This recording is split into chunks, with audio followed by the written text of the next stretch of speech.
উড়িষ্যার সোনপুরে আছি ভাই। সম্বলপুর থেকে 10 কিলোমিটার দূরে আছি আমরা বাড়ি যেতেও পারছি না। আমরা এখান থেকে স্টেশনে যেতে পারছি না। স্টেশনের লোক ধরি ভাগছি, বাড়ি যাবো ভাবছি, ভেবে চিন্তি কিছু পাচ্ছি না ভাই, কি করে বাড়ি যাবো। ওরে মুর্শিদাবাদের ফেরিয়ারা রাজমিস্ত্রি ভাই, তোরাকে কইছি সোশ্যাল মিডিয়া যে বাবরি মসজিদ লাফালাফি করছিস না, ওটা বাবরি মসজিদ নয়। বাবরি মসজিদ নামে রাজনীতি কুটনীতি চলছে। তোরাকে একটা কথা বলি, বাইরে এলাকায় আমরা কাজ করি, ইংরেজি তেলে দেয় তো মুর্শিদাবাদ এলাকাটা হয়তো রান্না চাপবে না, আর কোন নেতা মন্ত্রী বলবে না কি খেয়ে যাও 5 দিনের লেগে। একটা হুমায়ুন কবির, দেখুন আপনি এই বাবরি মসজিদ নিয়ে যে খেলা শুরু করেছেন, আপনার এই মুসলিম ভাইরা কিভাবে বিপদে পড়ছে অন্য রাজ্যে গিয়ে।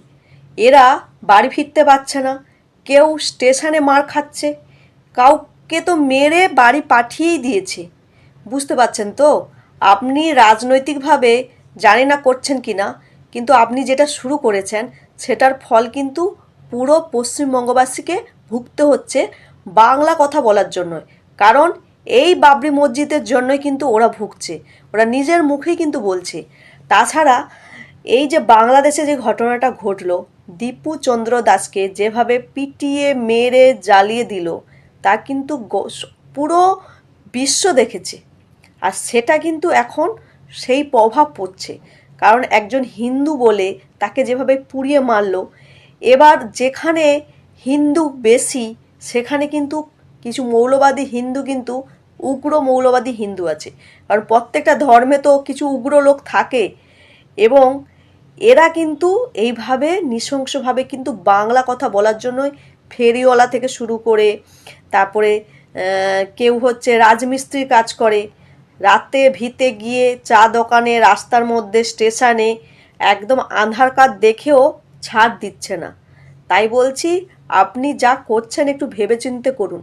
কারণ আপনার জন্যে কিন্তু যারা বাইরে করে খেত বিভিন্ন রাজ্যে, তারা আজকের বাড়ি ফিরে আসছে, কিন্তু এসে কি পাবে? এখানে চোরের রানী কি কিছু রেখেছে? এখানে চোরের রানী রেখেছে কি? চপ বেচো, ঘুগনি বেচো, এইসব। এই যে পরিযায়ী শ্রমিকদের নিয়ে যে এত নাচানাচি করেছিল, এই যে একটা ছেলে মারা গেছে জুয়েল রানা মুর্শিদাবাদে, তাকে নিয়ে কি কোনো আন্দোলন করেছে তোলামূল বা কিছুই করেছে? হ্যাঁ, বলবেন উড়িষ্যাতে হয়েছে। আরে উড়িষ্যাতে হয়েছে তো কী হয়েছে? আপনার রাজ্যে ঘটেনি? আপনার রাজ্যের ছেলেটা মারা যায়নি? আপনি এ নিয়ে কোনো প্রতিবাদ করতে পারবেন না? আইনি পদক্ষেপ নিতে পারবেন না? এই হচ্ছে ব্যাপার। তাই বলছি, আপনি যে কাজটা করছেন সেটাকে আপনাকে ধন্যবাদ দেওয়া ছাড়া আর কী বলবো বলুন। আমি জানি না এই যে হিন্দু মুসলিমের যে দাঙ্গা লেগে যাচ্ছে চারিদিকে, এটা কি ভালো ভালো সম্প্রীতির লক্ষ্য? একবার ভেবে দেখবেন। আগে তো এরকম ছিল না। আগে কি ছিল? এরকম ঘটনা ঘটেছে? কারণ আপনারা বাংলাদেশে যা ঘটেছে তার প্রভাব কিন্তু এখানে পড়ছে। এবার মুর্শিদাবাদে আপনি মসজিদ করছেন, করুন, মন্দির মসজিদ করতে তো কারোর কোনো অসুবিধা নেই, কিন্তু বাবরি নাম নেই তো সমস্যা। সেটা নিয়ে সোশ্যাল মিডিয়াতে সবাই যেভাবে মাতামাতি করেছে পশ্চিমবঙ্গে, কিন্তু অন্য স্টেটের লোকজন কিন্তু সেটাকে ঠিকভাবে নেয়নি। তাই তারা কিন্তু এইভাবে মানুষের ওপর অত্যাচার করছে, আর সেটা কিন্তু আপনাদের মুসলিম ভাইদের ওপর। তাই বলছি, যা করছেন একটু ভেবেচিন্তেই করুন।